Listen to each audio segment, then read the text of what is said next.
Like Astral Chain before it, Blasphemous was a game that had been around for a bit, popped up a few times on my radar, and only then in late 2021 did I get to play it.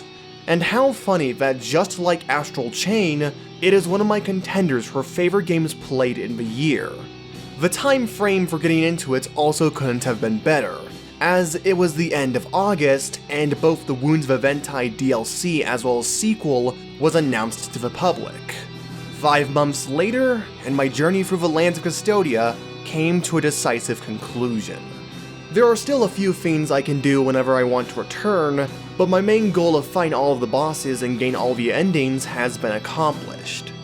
So, to celebrate Team 17 on their efforts with Blasphemous, the game's completion, and to wish them luck on the sequel as well as any future endeavor, I shall be going through today's video by ranking every single boss in the game from my least favorite all the way to my favorite.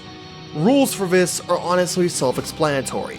Criteria will be a mix of objective boss design analysis, looking at how the mechanics and other things like that work towards either the boss's detriment or success, all while considering the personal enjoyment I got out of these fights. There is a lot to get through, so let's not delay it any longer. Choose your penitents, equip your preferred rosary beads, as well as favorite battle-ready prayers, for these are my top 19 Blasphemous bosses.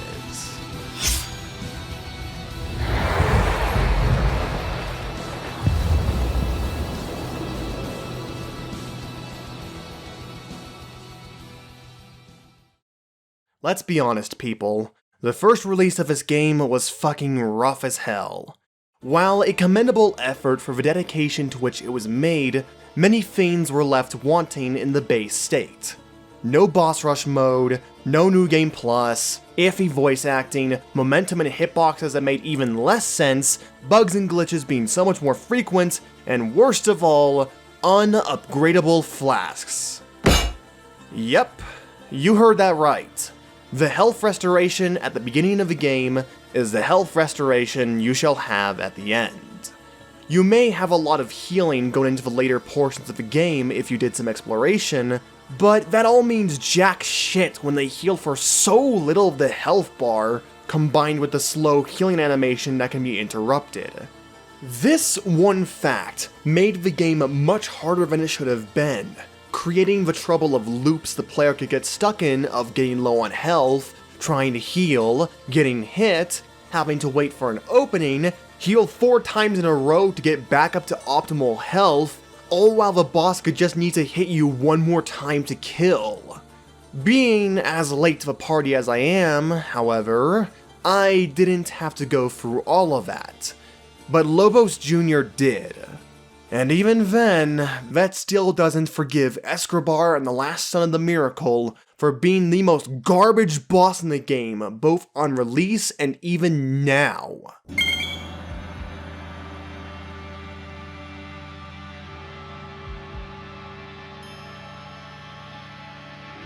So, allow me to illustrate for you all a true story that's going to provide some context for the entry. I had just gone out of a hard fight with Chrysanta of the Rapt Agony, had gone through the hellish Miriam trials just before, and was preparing myself for what lay ahead. I enter into the boss arena, get greeted by this crusty old fart, and the fight commences. I start hitting him, noticing his stagger rate and low health, start gaining the sense that this is an avoid the attacks until you get an opening fight, and then I'm done with it in under a minute. Yeah, talk about disappointment, huh? The big Pope figure of the game, head of the entire religious order of knights you've been fighting against, and an entity that has been foreshadowed in sequences after every boss, only to get taken down like a damn chump. I legitimately thought I was overprepared for this fight back when I first cleared it. But nope! He really is that easy on your starting playthrough, with only a few attacks in this first phase, each one a different type of elemental spell that requires you to wait it out until you can hit him, before he then teleports somewhere else or does another spell. Outside of being incredibly easy to avoid, the spells also don't do a lot of damage, so you honestly aren't in any big danger throughout the entire ordeal, even more so if you pack some elemental resistance. And when you do get those openings, they do not feel satisfactory in the slightest. Main reason being his abysmally low health and stagger rate, which not only causes stray attacks to sometimes just stop him right in his tracks, but it also means a single true combo with the sword can take up almost a third of his HP. The fight doesn't have any sense of progression, a feeling of finality that you are drawing close to the end. It just ends before you know it. It is an extremely disappointing end to the overall game after all you've been through, and barely has enough time to stick around to even be worth remembering. And then comes Phase 2 with perhaps one of the biggest dichotomy shifts I have ever seen.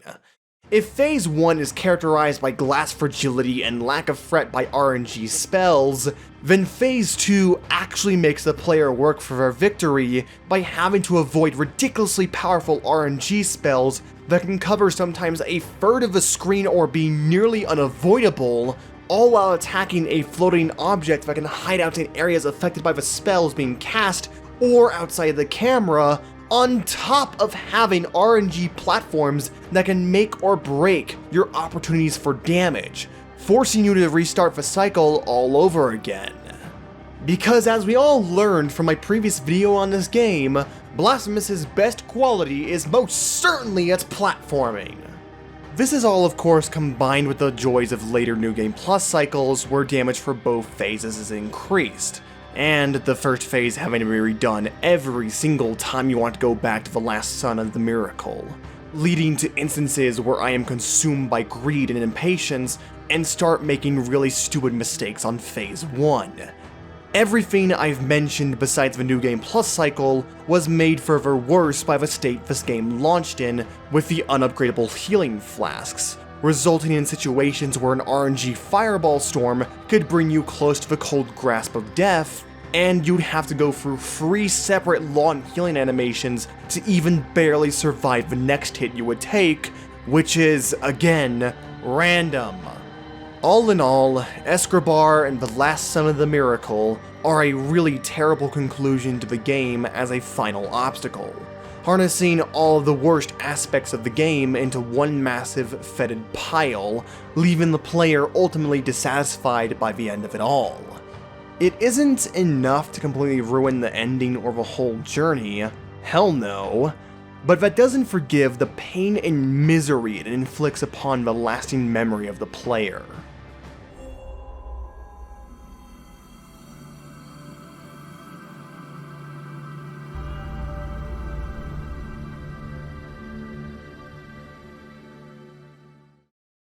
Before the likes of the Miriam challenges, before you would ever get to the Last Son, there was one singular place in the game that showcased the worst aspects of the game's platforming. A place that discouraged Blasphemous' slow, methodical nature and forced the player to abide by an unnatural pace, all while having to deal with other tasks. All of this in a boss situation, no less.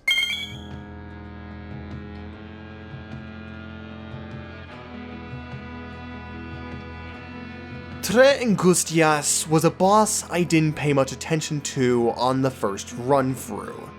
Oh, sure, I had a little bit of trouble, and I immediately recognized that I did not like this boss, but all of those feelings were overshadowed by another we will soon get to. Then comes every other New Game Plus encounter, and Tres Angustias kicks my shit consistently. With each passing attempt, the contempt towards this boss grew greater, to the point where I can confidently deem it as the most annoying boss in the entire game. Let's run through the list, shall we? Number 1, and an automatic sign of trouble, this boss involves platforming. Climbing is essential to this fight because, as you can also see, it's an auto-scroller. For nothing spells out methodical, slow, Souls-like combat's better than being constantly shoved ahead to conform to the camera's movements of your own.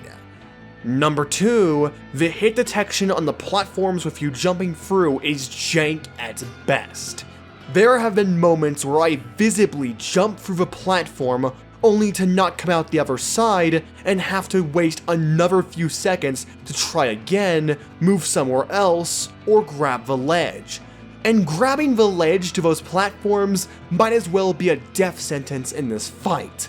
There is so much time wasted having to first register that you are clinging onto it, then having to press up that you completely leave yourself open to any of the boss's attacks, and whoops! There goes potentially 1/3 of your health for this point in the game.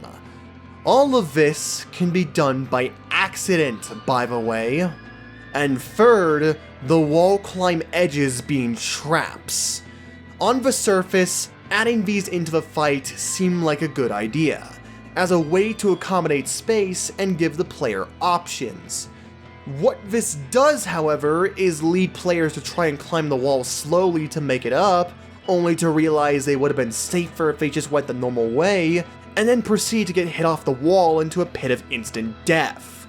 A situation made worse when the boss decides to merge together and cover 1/3 of the screen, later 2/3 in giant high damage fuck you lasers. These lasers are pretty quick to spawn, so much so where if you're on the wall and there just so happens to be one below you spawning into phase 2, well... Yep, that's me. You're probably wondering how I got here. Well, it all started when some freaky lady visited my coven and killed everyone there, and then challenged me to a duel to the death. Combine all of this with the wide-ranging attacks the three have available, such as the boomerang throw and the spears which you have to dodge precisely, not a moment sooner or later, and how the merging actually causes all of those thrown spears to detonate all while auto-scrolling, and you have a recipe for a boss that proves itself worse and worse with every attempt.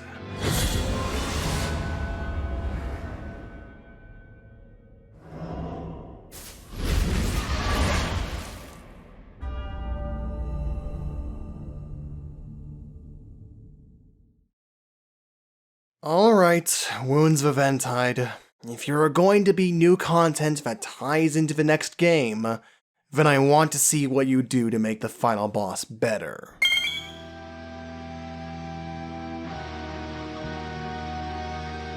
So, first things first, we need to get the big question out of the way. Does the Guardian even count as a boss? And honestly, it is a bit of both sides. The Guardian does not explicitly have a health bar to look at on screen, but it does have an invisible pool of health in the background that you need to whittle down. There are attacks that you need to avoid and can in fact die to, but losing all health just makes you respawn back to the very beginning to try again. Or at least, that was the case back when I played it for the first time. But in a recent rerun, the game gave me a Moxie effect that literally will not allow me to die, so... There are unique mechanics to the fight, as well as a separate theme, acting as the final obstacle between you and the High Wills. So, going off the loosest criteria for a boss fight possible, of needing to chase after and fight against someone that poses a threat, yes, it is a boss fight. Just not all that much of an engaging one. You are reduced to your barest essentials in the fight, meaning that you have no prayers, no items to affect you, nothing. Leaving it in a cool narrative situation where nothing outside of Chrysanta's intervention can save you, but also restricting the replay value in future instances. If there is one thing that still very much sucks about this whole thing, is that the Guardian does not replace Escobar or the Last Sun. You still have to go through both of them to get to the Guardian. You cannot lose progress as previously mentioned thanks to the Moxie effect, but well, still. It is a minor improvement to the ending boss of a game that, at the very least, gives you the feeling of a final march towards the end where nothing can stop you. So it stands out in that regard. Also, the executing move is fucking rad.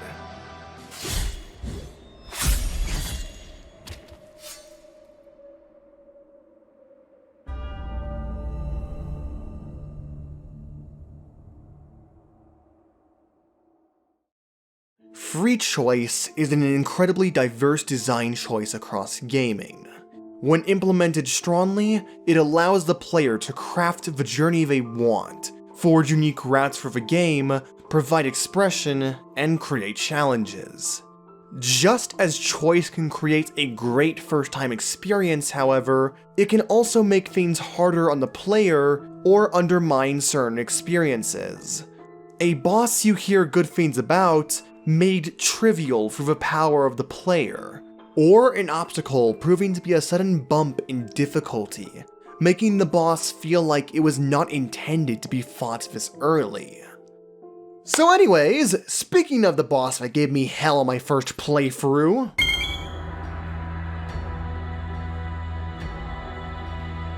upon being introduced to the goal of getting through the bridge of Custodia via Dio Gracias, I was given a choice between 3 separate locations to start my journey. Wanting to create a sense of forward progress, do something unique, and also because it was the first area mentioned, I decided to venture out into the mountains to find my first wound. Turns out, the mountains are a really brutal location, no less as the first one to go through. Hard-hitting enemies, bottomless pits, wind manipulation, hoppers, fast ghosts, and lava-timed switches. And just when I thought I was getting the hang of it all, Our Lady of the Charred Visage had to prove me otherwise. Thus begins the next 30 minutes of pain and bullet hell. Our Lady, as the first real boss of the game, is a massive difficulty spike for what the player is used to at this point, providing crazy amounts of area coverage with pretty quick attacks, all combined with a specific hit zone that needs to be targeted to deal damage. And my god, some of these attacks are absolute nightmares to avoid. I'm pretty sure my game was lagging at certain points, trying to keep track of all the orbs and lasers on screen, along with a penitent one. Either that, or my brain was short-circuiting trying to comprehend all of it. Now granted, there are certain orbs you can bounce back, providing a little bit of assistance in the damage. However, the orbs don't auto-home onto the weak points when bounced. They arc, meaning that along with everything else going on, you also need to consider arc trajectory, the angle of your swing, and movement for the strategy to work. The winning run was such a blur of colors and patterns that I honestly barely recognized that I won. Such palpable disappointment that I considered it my least favorite boss in the game. So why isn't it at the bottom of the list? Well, other runs happened. And yeah, with a little preparation, with specific prayers and beads, with knowledge of the bouncing and patterns, and with the learning of the climbable walls of the arena, combined with not doing it as the first boss I fought, Our Lady changed from being my biggest difficulty spike in the game to a bump on the road. I don't like dealing with it still, but I can handle it better.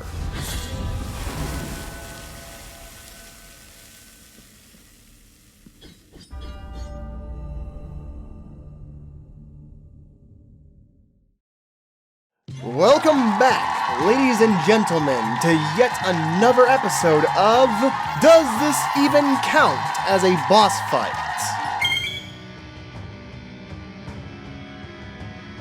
Compared to the Guardian, however, Perpetua is a little easier to construct an answer for. Similar to the Guardian, Perpetua has an invisible health bar that you need to take down to defeat her. Unlike the Guardian, however, there is no infinite retry state of non-death for a fight. meaning that if you do in fact die to Perpetua, you get a game over. Even stranger for Perpetua in this case, however, she is a one-chance instance. If you die to Perpetua, she's gone. You can't fight her in this encounter for the rest of a playthrough. Gotta go through another run of the game if you want that trophy. Other than these strange as hell aspects though, Perpetua is a standard fight for the beginning of the game and isn't all that hard. Her attacks just consist of various forms of lightning calling and a singular charge. So as long as you aren't an idiot and stand around at the beginning of the fight by the tree for that first lightning bolt, you are good. Rather than focus all out on being a boss fight and having a grandiose set, this encounter is more so built as a way to prepare you for the second half of Edris's fight in an out-of-nowhere fashion. And for that mark, it's fine. Moving on.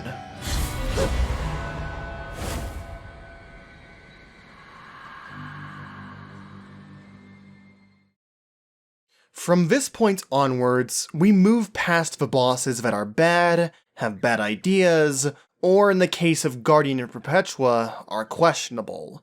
These are bosses that, at the very least, are solid. And what better way to start off than with the starting boss?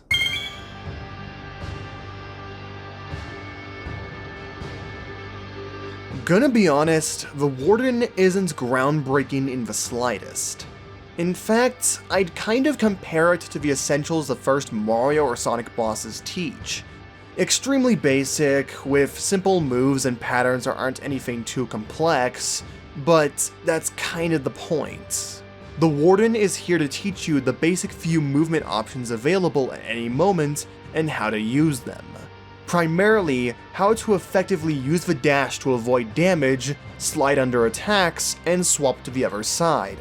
And he accomplishes this with a basic list of swings, stomps, and jumps. And that's all there is to it. Once again, Mario and Sonic boss simplicity here. Hell, the Warden is such a basic opponent that later on in the game, you are forced to fight two at once upon entering a zone, and by this point, there is no way they can even pose a challenge. Still, you can't fault a first boss for doing its job. The world of Custodia is a mad, cruel world, and to survive in it, you'll have to be even crueler.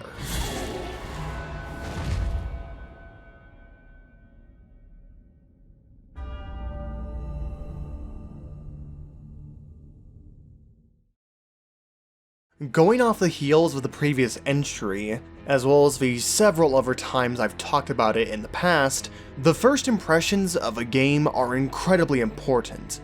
A first boss or level teaches the basics to the player and establishes a tone for the rest of the game to follow. But sometimes, the first boss or level isn't the first impression a player could get of a game. With the advent of the internet and sites like YouTube, it is easier now than ever to search up whatever you need, or even just stumble upon a random video in your feed to watch.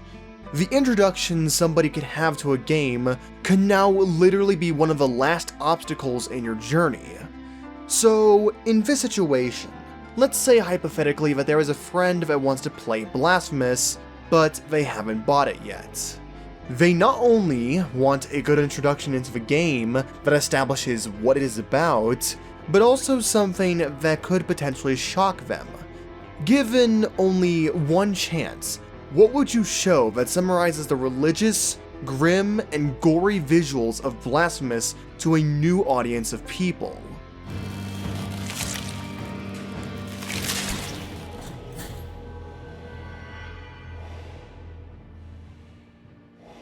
Yeah, that works.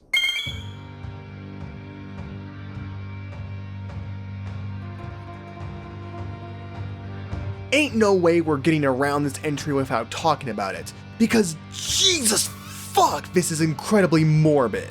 Without a doubt, the single most iconic boss in all of Blasphemous, perhaps the most iconic thing in the entire game. Even without context, the imagery this boss portrays through its child-induced frame is absolutely frightening. The Salem Witch Trials. Good times. And the shock of a situation is capped off masterfully with the only one-hit kill in the entire game actively employed by an enemy, treated and tossed around all too similarly to the mannerisms of a toddler with her new favorite toy. That, however, is the best I can say about Exposito here. Because while this boss easily stands out in its macabre visual design and the ramifications of fighting a blindfolded, bleeding Wicker Man baby, it is unfortunately lacking in every other department. Once you get over the shock of the fight and know how to avoid the easy one-hit KO, this boss is kind of pathetic.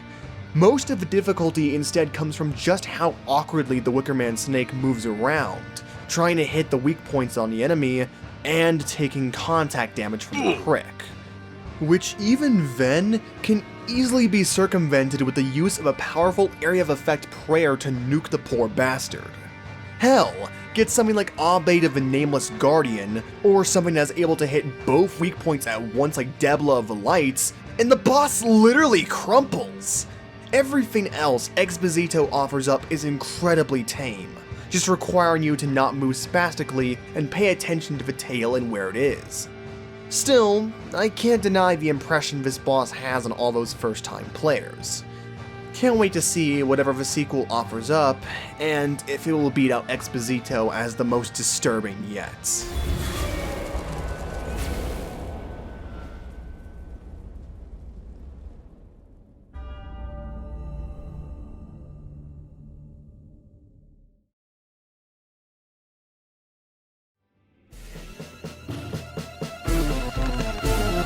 What's up, fuckers?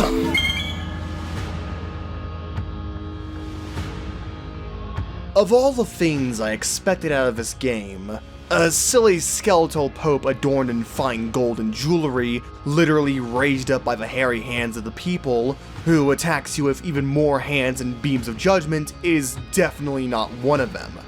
But you know, after the uncomfortableness of the last entry, I am more than willing to take it. And honestly, that's how I view Melquiades the Exhumed Archbishop. A well-needed, light-hearted break from the horrible happenings in the Miracle and other late-game bosses. He's a pretty unique boss too for one in the second half of the game, as the fight revolves around chopping up each of the hands holding up the Archbishop, not to deal damage, but instead to drop him to the floor so you can then aim for the head. It should only take you about 3, perhaps 4 cycles to get him down, but it is a fun romp while it lasts. Reading what sign his hand is doing in order to predict his next attack, dodging hands that clamber up from the foreground onto the stage, and dodging the staff pokes that can create lights of judgment.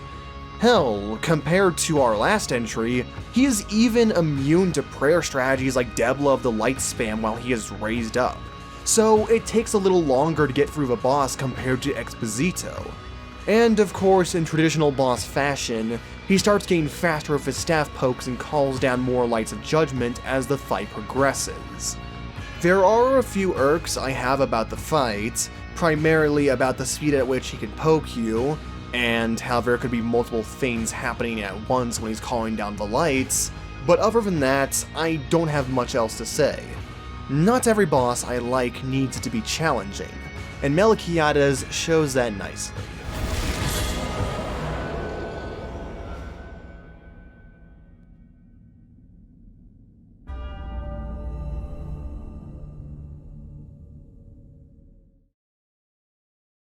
So far in the beginning half of Blasphemous, I've gone through a basic as hell beginning boss that doesn't offer up much in the grand scheme of things, a zone and boss definitely intended to be approached later on, and a zone that has a great first half, meh second half, with a terrible boss to end it off on.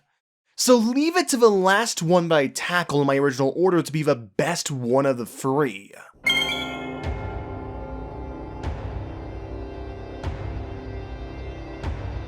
Borrowing heavily from the mythology of the Wendigo, Ten Pydat is one of the most visually striking bosses owing to his nature as a monster design in a game that doesn't have many monsters. Yeah, I'm gonna be honest, that's a bit of a disappointment for me personally. There are certainly monstrous humans taking part in punishment, but in a game where the whole premise is of a godly force affecting the land and transforming people into monsters, it is really odd just how few there are. Which, as a side effect, makes 10 Piedad all the more visually striking, owing to the wooden bark texture of the creature, tree roots for legs and hands, the goat's skull and horns, the various nails scattered throughout, and of course the wondrous pixel art and animation. All of which are further bolstered in a striking parallel to Lawrence from Bloodborne, with the item lore and environmental storytelling showing a person's descent into madness as they slowly transform into a monster, all while trying to hold on to that semblance of humanity. Compared to the other two bosses you have a choice of tackling, 10 Piedad is extremely simplistic in mechanics, strategy, and attacks. He's a giant humanoid figure that does stomps, swipes, spits, and area of effect pulses that come with the side effect of leaving Bramble behind. Attacks like the Bramble Stomp will have a habit of tracking the player for a few instances, requiring them to be on the move, while something like the Spit will place Bramble on the floor as a trap that if walked over, will hurt the player and disappear. And as the boss gets closer to death, more Bramble will be added to attacks like the AoE and Stomp, and the Spit will have more shots in an instant. All of this means that the player will have to be wary about the space available to them, take care of the Bramble left on the ground, swap sides when necessary, pogo off to get some airtime, and be patient with their movement. So basically, a fight that actually fits the mechanics and needs of the combat. Like the Warden, it really isn't a complicated boss to begin with, but aspects like the design, music, and fun carry it as the best of the beginning 4 bosses.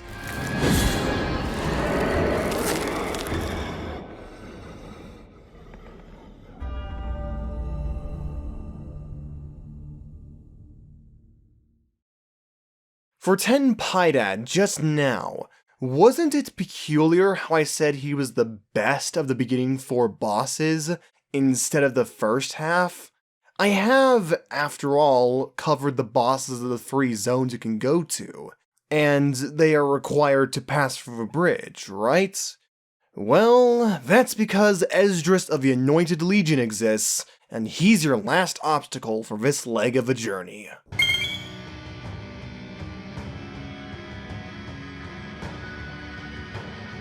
Gonna be honest, I had been a bit skeptical of this dude in every instance I had seen prior. All I saw was a delusional man talking smack and not actually showing it. Welp, after my first attempt at him, I certainly got the smack. Even better, it had a taste of electrons. Right next to Our Lady of the Charred Visage, Esdras is one of the harder bosses of the early game, and most definitely an eye-opener. If you are trying to attack at every opportunity you think you can, you aren't going to win this fight. Because this boy took some lessons from Havel the Rock and got himself some nifty poise for many of his attacks. Meaning, in layman's terms, that if you try to score some damage in a certain animation of his, he can armor through your strikes and take no damage. On top of the super armor on his animations, he also has a godlike pressure game, traveling over the span of the bridge you are battling on several times as he reenacts his favorite cartoon directly into your skull. Oh, what's that? You're trying to heal off that damage you just received? Death! Nice shot! The name of the game here is spacing. Maintaining proper distance so you're not too far for him to spin on over to you, nor too close for you to just simply walk into a swing of his. You need to be just right in positioning so that when he is exiting the animation of an attack, you can get a free hit combo in, as that will be the major instance throughout where he will not have poise. Even then though, you don't want to stick around next to Esdras for too long after a combo, as he can create a thunder pulse around him to knock you on your ass. This is also a fight where the parry function and slide move play a very important role, as the parry can negate potential damage you can receive from an attack coming your way, and the slide can allow you to bait attacks from Esdras as you swap to the other side. The further you get through his life bar, the more Esdras will start to modify his moveset to create more lightning after effects on already existing attacks, and add new ones to his repertoire, like a wave of projectiles you need to crouch through. All of this culminating into a final phase where I hope that practice from Perpetua paid off, because now you have to deal with the two of them at once. It can get very hectic at this point, but with enough patience, good positioning, and a dash of aggression, you can get through it pretty quickly. Esdras of the Anointed Legion is by far the most complete boss, both at this point in the list and game, offering an engaging, multi-phase experience that provides a good challenge, as well as enforcing mechanics of the game like parrying that, unfortunately, don't get used much in the base game's bosses. Esdras marks the point in the list where we go from bosses that aren't just decent anymore, but genuinely interesting with good or even great battles.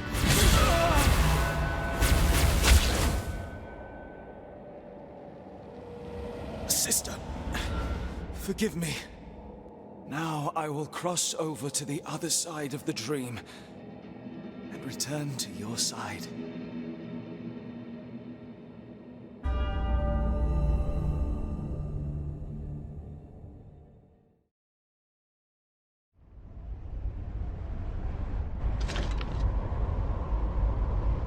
What?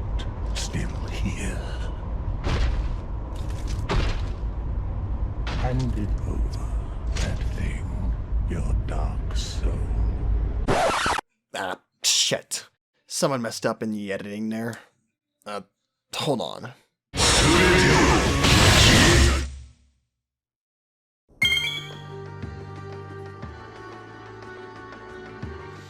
Okay, there we go. Sorry about that fake out. I don't know why there was Dark Souls free footage in a Blasphemous video, but whatever. Right off the bat, we get a pretty good introduction to this boss right here, rudely interrupting us from grabbing the key to the lift at the peaks by breaking the floor out from under us, and forcing the penitent one into his arena of torture. As a pyromancer burned and revived by flame, Kirase's favorite talents are creating flaming pillars to engulf the arena through throws of his sword, body slams from above, charges through the arena, or just simply engulfing his body in tinder and football tackling into you. Also, somehow being burned at the stake and revived meant he gained access to force powers? How calling your sword back to you or flinging it around like a boomerang has anything to do with fire, I have no damn clue. But fine, fiery are the paths of the miracle.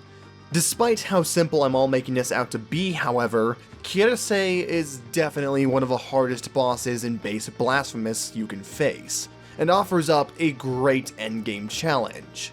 If you don't have some fire resistance on you through a bead like Kirase's Bell Charm, then you can definitely take quite a bit of damage if you don't watch yourself. Some of his attacks also have a tendency to be strings with multiple moves one after another you have to wait through, or time carefully if you want to get some damage in. This is especially the case for his Flame Tackle and Fire Slam attack, the latter of which can mix you up by not teleporting directly on top of you, but instead to where you will eventually be. The two also have a really horrible tendency to get you stuck in the string if you get hit at a point in the combo, so make sure you time your dodges or keep moving. Like all things in life, Kirase is destined to return to ash, but that doesn't mean he won't go out in a blaze of glory.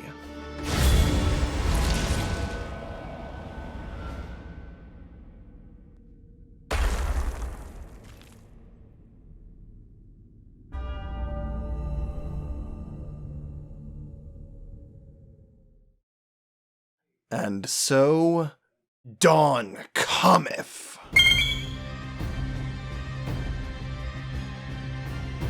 A new day shines upon the land of Custodia, and at the forefront of it all, the ambassador to what lies ahead, the Amanecidas of the Miracle, and the one whom they all originated from, the First. Laudes is a solid showcase for a famous archetype in gaming I like to call the Amalgam Boss. Not just in boss mechanics, but also in the world of its game and the narrative. For it was from her passion towards the Twisted One that the High Wills spawned the other four Amanecidas from the melted gold of her body. Yet, despite their actions, Laudes and her reflections continue to devote themselves to the Twisted One, carrying around his body, the result of the first miracle around Custodia for all to see and worship. Jealous of Laudes' reverence, and really salty they didn't get any of that pussy, the High Wills locked them all away in glass sarcophagi, trapping the five in Custodia's depths until the day the miracle decides they be called upon. Heeding Hibriel's plea, we track down the four Amanecidas, release them from their tombs, take them down, and carve out the way for a confrontation against the Source. And what a beautiful stage it is, atop the peak of the fairest tree with the sun setting in the background. Laudes further incorporates this origin standpoint of her lore into the very fight, as she takes up the arms and moves of each Amanecida throughout the fight. Combined with her substantial health bar, Laudes acts much more like an endurance fight compared to every other Amanecida, where preservation of resources is required across all the phases, as well as the knowledge from every other Amanecida you fought previously to get through relatively unharmed. In this aspect, I think Laudes does a pretty good job of being a final test for the DLC, especially with all the much needed changes it brought, like the Bile Flask upgrades. Just as I can argue from this perspective, however, many will rebuke that for a final challenge of a DLC, Laudes was disappointing. Some will even say that she was the easiest member of the Amanecidas despite being its originator. And you know what? Fair. This is an area of a design I will partially capitulate on, because on the one hand, while it is great storytelling to have Laudes like this, it also makes her challenge significantly decreased when the prerequisites are having to take down every other Amanecida. And assuming you've spent a moderate amount of time on each one, knowing not only the unique moves they have, but also the base skeleton they all share, then you really do know Laudes pretty well. A further disappointment with the fight is that despite being an amalgam fight, she doesn't copy certain aspects from the other Amanecidas that made them special. No fire floor below the platform you stood on like in chiseled steel that forced you to be cautious with movement. No fire pillars on the edge of the arena like with Molten Blade, tasking you with managing minimal space on her aimbot's axes, and, to a lesser degree, no climbable walls like Bejeweled Arrow has, because Laudes does have the escalating elevation. Without some of those aspects, Laudes just feels like she is copying those fights without understanding the heart of it. Ironic, considering the story. And without much more of her own unique moves or patterns to back her up, Laudes really does falter once you get behind that lore and amalgam principle. With all of that said though, it's in the upper half of the list for a reason. The sun sets on a fantastic DLC and opens the way for the future.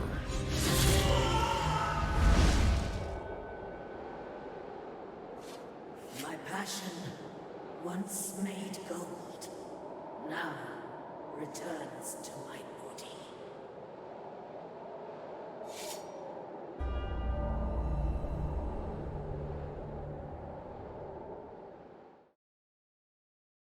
Speaking of the Amanecidas,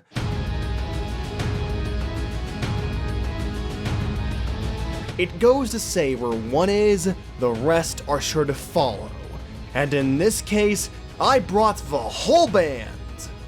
Unlike Laudes, however, who is just a single boss that has a trope of an amalgam and can thus take a single spot, the other Amanecidas are separate bosses in their own right who, while sharing a base skeleton, have unique elements to each and every single one of them. I can't just simply rank them all into one spot, so rather than do 4 separate entries one after another or cram them all into one, I'm just doing them all rapid fire, going from my least favorite outside of Lades to my favorite. Number 7, I'm gonna be honest, is Molten Thorn. A middle-of-the-road Amanacida from my experience, Molten Thorn just doesn't stand out all that much compared to the others. The crystals, as an idea, are cool with the danger they add and having to get rid of them. However, I feel that the vertical aspect specifically is really underutilized and could have perhaps had more emphasis, such as an attack that required you to use them to get to higher ground.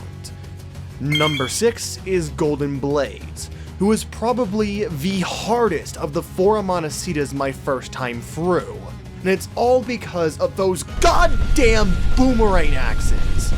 I swear, for whatever reason, I cannot for the life of me handle circular patterns in Metroidvanias, because both these axes and Markov's shields have my area code on Notepad.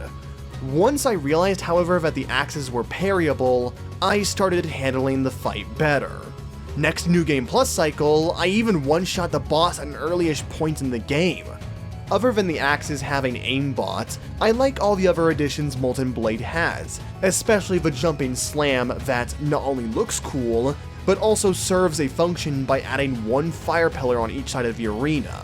And done a maximum of 3 times, you are really gonna have to be careful of your movement around the axes if you don't want to get scorched. Number 5 is gonna be Bejeweled Arrow, an Amanacida that is kind of the opposite of Golden Blade. One that I took down on my first try blind, but absolutely enjoyed every moment of. I really like the variety of attacks and movement she has, like the use of a climbable walls in tandem with her beam, and the overall flow to it is very nice. It was a short and sweet fight, but one that stood out for how unique it was. And finally, number 4 shall be the first Amanacida of the 4 I've fought. Chiseled Steel. Steel, outside of Golden Blades, provided the most challenge to me as my first Amanacida, introduced me to the base mechanics each one abides by, like with the shield, and also gave me something to think about with the unique mechanics it offers up. The challenge of utilizing what little space you have over an insta-kill fire pit, as projectiles hang around the screen for long periods of time, having to boomerang them back for space, the replicate explosion she has upon taking a hit, energy waves to dodge and counter, as well as attacks that span a wide berth. Chiseled Steel had everything I looked forward to in the Amonacidas in one solid package, and had the most depth out of the 4. All for one, and one for all, the Amonacidas of the Miracle leave a lasting impression on the player and state of the game that won't be so easily forgotten. An impression, though, that can and will be triumphed later on in the future.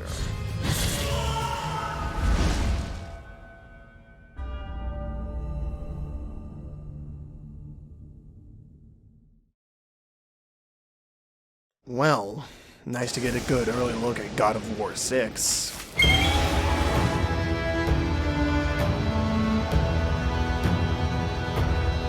As explained earlier with 10 Pydad, one thing I had noticed throughout my journey about Custodia was the weird lack of beasts and horrifying monsters. Sure, there are some monsters in the map like these things, lion-headed mace wielders, these what the in the library, and more, but as a whole, most of the enemies throughout are largely defined by humanoids. Either humans twisted by the Miracle in some similar yet deformed shape, or someone carrying out a form of penance. Boss-wise, it is even smaller, with only 10 Pydad in base and DLC, unless you count the weird snake thing in Exposito's fights. Just when I thought, however, that would be all, Wounds of Eventide announces itself to the world with a very ominous neck. And while the monster ratio is now only about 1/9 of the roster, Serpez fills that aching void single-handedly. With his gargantuan stage presence as the largest boss in the entire game, as well as overwhelming health and offense, this biblical tempter of the dark depths puts a suffocating chokehold on the game's pace by forcing the player to abide by his tempo. With an impervious diamond skin nullifying all damage, only attacks directly hitting the malformed when day breaks like Ton will show the serpent emoting the slightest winces of pain. The beast, however, doesn't hold out his tongue for you to wail on forever, as only specific moments in his attacks will grant you such opportunities. From there on, it falls to the penitent one to close the gap, avoid the various electric orbs, rows of serrated spines, and block or dodge the crippling bite to ensure victory. All the while, as its life dwindles closer to the edge, you ascend higher and higher up the world tree, incurring not only the serpent's wrath through more moves, but also nature itself. In one of the smartest plays I have ever seen in this game, and in direct opposition to everything bad about the Miriam challenges in Tres Angustias, the developers reutilize the wind mechanic from Graveyard of the Peaks not to make you pogo jump off some fucking bullshit lantern or trying to send a vertical auto-scroll shaft of death, but to manipulate the speed of your jump and thus how you deal with the monster's attacks. This single change emphasizes the methodical nature of the game, as at any point in the third phase, whether on the offensive or defensive, the player will have to keep note of the wind and its direction, thereby adjusting their jumping and positioning. More than anything, this is a gauntlet boss that will absolutely put your dodging skills to the test, as you try to outlive its Goliath-sized health bar. For all of that and more, plus a kick-ass execution, Serpez lands an incredibly solid bronze standing among this pantheon. A reputation that I hope translates well into the sequel for monster bosses.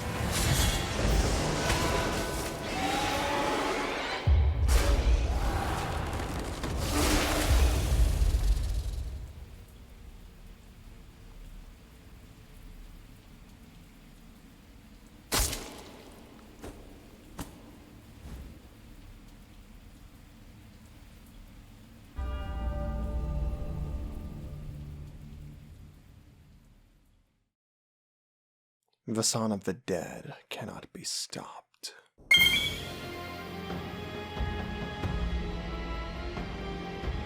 Just when we all thought Team 17 hit it out of the ballpark with the Amanecidas of the Miracle, that the bosses couldn't get any better, they sucker punched us across the face not once, but twice. And it only took one fight to see that Isadora, voice of the dead, was deserving of being ranked among the upper echelon of Blasphemous' bosses. The songstress of the deceased casts a ghostly aura through her sheer existence alone, as a popular chantess of Albero, passing into legend among townsfolk through her sudden disappearance into the cemetery and the ghostly, unknowable verses that echo from her and the deceased's lips, never to be seen again, to seclude herself in deathly, solemn vigil over the golden eye of a traitor for all eternity. Nobody but the dead know of her whereabouts, or of the secrets she hides. It is only through an immense gathering that their voices harmonize, opening the gateway to her humble abode. Thus commences what is undoubtedly one of, if not the hardest fight in the entire game.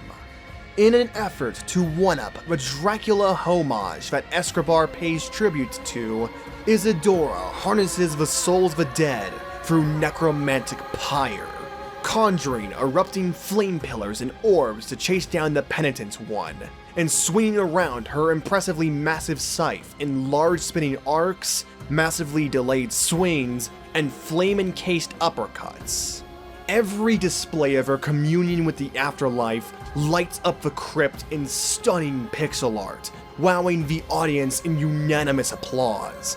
all capping off with a half-health phase transition, pitting the player through multiple waves of position-heavy pillars and bathing the crypt in incandescent flame through an eternal song. From here, additional effects are added onto her attacks and modified combo strains, all while orbs of flame constantly spew from the chalice in the background and chase after you. It gets really hectic trying to manage everything from this point onwards, but with enough patience and opportune striking through an enhanced mode of hers, the immortal concert finally ends. What really elevates Isadora to the top of the list outside of the amazing and challenging fight is the incredible attention to detail that Team 17 decided to include but didn't have to. I've already discussed the crypt lighting up based on the fire on the field, but there's also several other things like the singing and the song queuing up with Isadora's attacks and phase transition in-game, and how from the moment the fight begins, you cannot pause the game or change gear mid-fight. That adds to the feel of it all. My one minor complaint that prevents Isadora from grasping the gold trophy would have to be the fire orbs that home onto you from her chancing attack and phase 2 onwards. Trying to deal with a boss this mobile that can cover a lot of range is already tricky as is, but having orbs that can mess up your flow or potentially hit you directly into a move of hers is frustrating, especially when the theme of this fight is good spacing. With enough practice and good positioning, I do see how you can deal with the orbs, but it is a quirk that I can see hindering the experience for people. Honestly though, without that, this might be an easy case for number 1.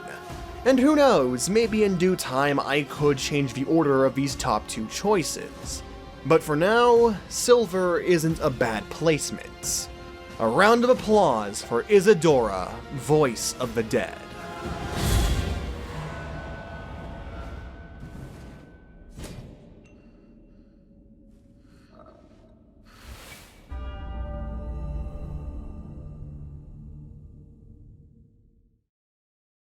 Why are rival battles the sickest shit ever?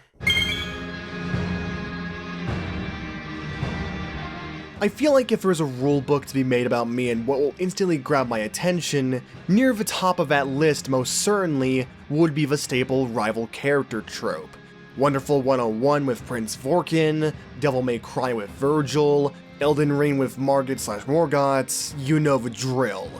It's an astoundingly simple concept at its heart, but one that allows for great storytelling potential and hype as hell moments, facing off against an opponent who has either clashed with you prior or is a mirror to the main character. And what was once the best boss of the base game remains the best 3 DLC expansions later. Compared to most other boss fights on this list, and especially the last 2, Chrysanta's fight is extremely simple in mechanics. She's a knight in penitence, like you, with her own array of wide-ranging slashes and combos, dash attacks, prayers, and even a parry to fight you with. There's not really much else to it other than that, and in terms of attack variety, she certainly is lacking compared to more diverse choices like the Amanecidas of the Miracle.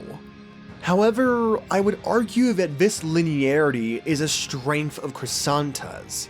With a focus on just the basics, it allows a chance for the fundamental moves of the player to shine through, giving light especially to the parry, which up till this point really hasn't been used a lot by bosses. Combined with her comparatively small size and the speed at which she can move, especially when down by about half health, and you don't have the same ability to cheese her with Debla of the Light spam like with Exposito. As far as a simple duel between 2 equally matched rivals goes, combined with knowledge of the prequel comic, this is a pretty good fight. Definitely deserving of being called the best boss in base Blasphemous. But can it really be called the best even now when faced up against the Amanecidas, Serpez, or Isadora? Well, thankfully, the Wounds of Eventide DLC comes in clutch once again by updating an old boss to the modern standards, and the tone for it is perfect. No longer just another showdown between rivals, but a fight to open the eyes of a lost soul from the binds of a godly conspiracy, and ultimately save them and Custodia from the iron grasp of a ghastly miracle. The redux of Subezo de Plata kicks in as she gets back into her battle stance, remixing the main theme of the game and Chrysanta's perfectly, and combining it with a somber yet triumphant clashing melody. And as her forward swing clashes with your parry, one of the most satisfying music and gameplay integrations occur with the flash on screen, the kickback both of you suffer from, and the spark created from the clash. The simplistic strength of Chrysanta holds out strong even now in this phase of the fight, keeping it still to the bare essentials while modifying everything else about the fight, like the flow, speed, range, and timing required. You will need to be at the top of your A game to get through this one, looking out for the moments to parry not a second later or sooner, dodging whatever you can to simply block, and positioning yourself correctly to maintain pressure. Chrysanta of the Wrapped Agony harmonizes the strongest aspects of Blasphemous' movement and combat in a way that feels extremely satisfying, all without any extraneous aspects like forced auto-scrolling, platforming, or RNG spells to get in the way. And for that, it earns the #1 spot on my list. I have been the Monarch of Dragons, and in a similar manner to what Silksong is doing for Hornet, I would love to see Blasphemous 2 do the same for Chrysanta. The chance to get a grip on a simplified version of her boss moveset, with teleport dive bombs, energy wave projectiles, a dragon install for a sword, and more would all be so satisfying, and would lend itself to a unique transformation of Blasphemous' gameplay. Despite some of my misgivings with the journey, consider me well and truly hooked for Blasphemous 2 in 2023.